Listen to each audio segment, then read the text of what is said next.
здоровья, благополучия, успехов. Воспитывайте достойных сыновей.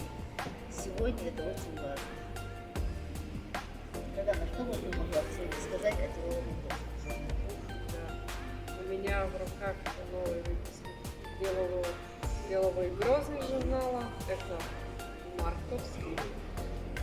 Я хочу сказать, что я очень горжусь сотрудничеством с этим журналом. У меня есть в этом выпуске статья о ситуации экономической в Европе и этом, что происходило на экономическом событии, которое называется Всемирный экономический форум. Но на самом деле я написала, он больше не всемирный без России, потому что Россия самая большая страна в мире.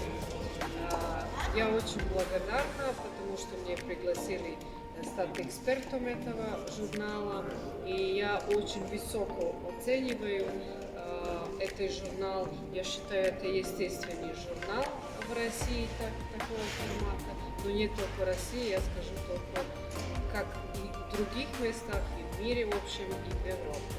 Сейчас идет, можно сказать, такая перестройка экономических отношений. Для Европы очень важно, ну и политических, и культурных, и безопасности отношений фактически.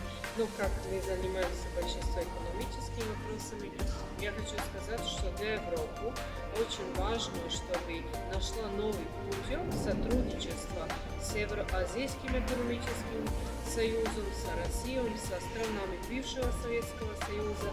Поэтому я считаю, что большая роль будет этого журнала «Деловой грозы» наладить такие отношения.